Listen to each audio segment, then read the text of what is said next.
Kwa sababu ukisikia hiyo naye pengo ni kubwa kuliko maisha. Sasa Meja Kunta tutamuua lile jino bandia tu. Pia Baba Levo umesema kwamba wasanii wa WCB wanaandikia tu wengine. Yeah. Meja Kunta ana pengo na watu walomziba lile pengo aliwageuka. Na wajua wale management yake ya kwanza ya Meja Kunta ambao walitoa hela kwenda kuziba lile pengo, alikuja kukorofishana nao akasema hataki nakwambia kweli mimi sinajua. Na tawaambia wale jamaa waje wakachukua ile jino lao kwa sababu unajua mwisho wa siku lazima huwezi kuwa na mdomo na kati tunajua siri zako. Tawaambia wale ile management ya kwanza wakachukua jino lao ili Meja Kunta arudi kwenye pengo lake. Mwambie bwana. Asante sana. Sasa ningependa niweke sawa ile swala kwa sababu sikutaka kulizungumza kwa muda mrefu. Mimi ningependa tu nitoe ushauri kwa brothers wangu lakini kwa wasanii wote wa Singeli. Unajua Singeli sasa hivi mfano kama mimi nafanya muziki ni biashara kwa sababu ndio inaendesha maisha yangu, inaendesha kila kitu. Yani mimi sina biashara nyingine nje ya muziki. Kwa hiyo ninapokuja kwenye sekta ya kazi yangu nahitaji userious kidogo uwepo. About Meja Kunta nilifanya naye wimbo X18 mimi rekodi ulikuwa ni wimbo wangu toka 2019. Mimi na topic zangu nimerekodi, mfano t-shirt yangu ni topic yangu toka mwaka 2018 ninao kichwani. Nikaamua nikarekodi ule wimbo, nikamtafutaga kipindi cha kwanza Meja anakaa Tabata akanikwepa. Nikamtafuta kipindi anakaa Salasala I think so. Nikamwambia brother na idea yangu hivi na hivi na wimbo wangu kweli. Tukaenda studio nikarekodi ule wimbo wangu mwanzo mwisho. Katika kurekodi nikamtumia manager wake wa Soiso. Kwa sababu bosi wake Jimeka alisema fanyeni wimbo tutaenda kushoot South. Mimi nikampigia hadi mzee nikamwambia tajiri na wimbo na Meja, mzee akasema baridi. Fanyeni nayo kwa sababu kaka yako kafanya nayo kwa sababu sisi hatuwezi kutoa nyimbo bila ruhusa ya mzee. Mzee akaruhusu. Lakini sasa manager akasema yule wimbo hakuupenda. Vesi mbaya ya Tosi shahidi, nimewaforce sana, nimepigia kwa sababu Tosi anashinda sana na Wasoiso, nimepiga sana nikamwambia Tosi mnaweka wimbo ni mbaya. Piga sana simu akaniambia wimbo sijui nyinyi kutokana na talent yenu na Meja mnaweza mkafanya wimbo mkubwa zaidi ya huo. Yeah. Sasa mimi sikubisha. Sasa imaanishi kwamba wewe wimbo umeukataa, wimbo wangu utakuwa ni mbaya. No. Mimi nikachukua ule wimbo wangu mbaya ambao management nyingine hakupenda, nikafanya wimbo mwingine. Kafanya wengine mbili na Meja, management ikachagua wimbo mmoja. Kwa katika ule wimbo ambao ulichagua, mimi sikuutoa wala sikuutiza wala sikuchukua neno mpaka sasa hivi ule wimbo huko. Kwa mimi nikachukua zile nyimbo zangu ambazo zilikataliwa, nikaamua kuzimba mwenyewe. Kwa sababu mashairi ni hilo ni kosa hilo. Biti la kwangu. Kwa mimi sikuona kosa la mimi kusema kwamba kuchukua wimbo wangu kuimba sehemu nyingine. Even if hata nilipompigia Meja akaniambia mimi nimelalamika kosa kwa nini hakunipa taarifa. Nikamwambia sikukupa taarifa kwa sababu ule wimbo tuliofanya mimi na wewe ambao ulishapitishwa upo. Kwa mimi sioni faida ya kutoa taarifa, angalia kwa ule wimbo hauko katika mahesabu yenu na wimbo mimi kwa sababu ni hatimiliki yangu, mashairi ni ya kwangu. Mimi nina haki ya kuimba wimbo wangu kokote na msanii yote ninayemtaka. Jamani, mimi nashangaa hivi si nini ambacho kinasumbua kichwa. Yeah. Maelezo ni mafupi yanaeleweka. Wimbo walifanya management ikaukataa, mwenye wimbo akauchukua akamtoa Meja Kunta akafanya watu wengine. Huwezi kumpangia. Mimi mwenyewe nishafuta watu wengi sana kina Linex na nishafuta kwa nyimbo zangu. Unaweka mtu mwingine mnafanya naye kazi. Sijui kama unanielewa. Ni kitu cha kawaida sana. Hata uwasilishaji wake wa malalamiko alitakiwa yake kama da mdogo wangu labda utakiwa unipe taarifa lakini maelezo yake yalikaa kama vile umeiba wimbo. Unaelewa? Kwa watu wengi wakachukua kama vile nimeiba nyimbo. By the way nilikaa kimya kwa sababu mimi na Meja tunaheshimiana sana. Mimi kwa Meja nawaheshimu sana lakini tungesema twende neno tuneno mzee mimi naongea.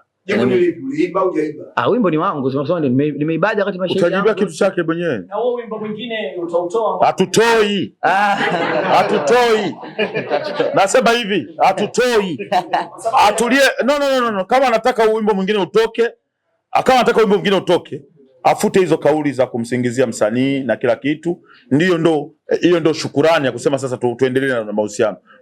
Unajua huyu anaaminiwa na umma. Ukishatengeneza kama ni mwizi ni nini, inatengeneza picha mbaya. Alafu hatuwezi kukupa bonus ya kufanya tena kwa sababu Meja Kunta sasa hivi ukimwangalia Meja Kunta kiuhalisia, ukitaja wasanii top 110 hayumo. Nakwambia kweli, mimi nitakutajia wote ukitaka.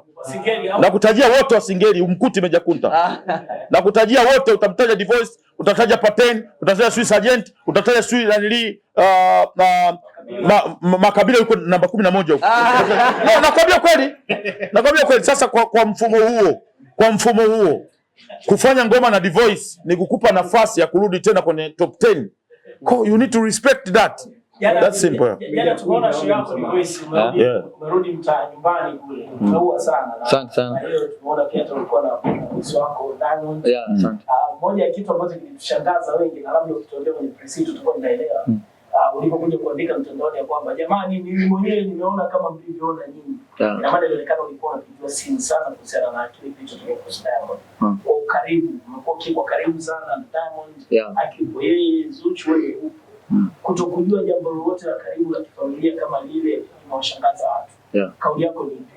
Kauli yangu lazima Watanzania wajue sisi tupo kama karibu kama familia, lakini by the way mfano mimi siwezi kuacha eti kuzunguka na Baba Levo kuhakikisha tour yangu inaendaje, michakato yangu. Sababu dakika za mwisho kinachotukutanisha sisi wote sehemu moja ni kazi. Kwa hiyo hata naamini hamna tajiri ambaye anampenda mfanyakazi wake ambaye hampi faida yoyote. Kwa hiyo mimi nilikuwa katika kutafuta faida yangu, katika kupambania ndoto zangu. Nilikuwa na kina Baba Levo huko tunatafuta tujue show tunafanya kwenye ukumbi gani, nani tutasupport. Kwa hiyo sikupata muda mrefu wa kuongea na Simba kusema kwamba Simba sijui kaoa, mimi nimeona tu. Sababu hata mzee hapa katikati nimeona naye mara moja kwa sababu mimi nimeomba tuseme kama likizo fupi tu ya kufuatilia swala langu. Kwa sababu tuna mtindo kwenda ofisini mara kwa mara. Kwa mzee mara kwa mara tunapanga mipango. Lakini sasa nikaomba nichukue muda huu mimi binafsi kuhakikisha timu yangu itaondokaje, italala wapi, nani atatusaidia. Ndio kama hivyo kwa tafuta kina Manda, so rahisi kuwapata matajiri hao ndugu yangu. Mara hapo huku kuposiana michongo kama Baba Levo naye mara aende kwenye jimbo lake huko, mara sijui arudi, mara tuna safari London. Kwa hiyo mimi mwenyewe kuona tu still imekuwa kama kitu fulani surprise. Na uzuri wa Baba Levo yeye ndo anagombania ubunge, lakini yeye mwenyewe kajimbia wimbo wa kampeni.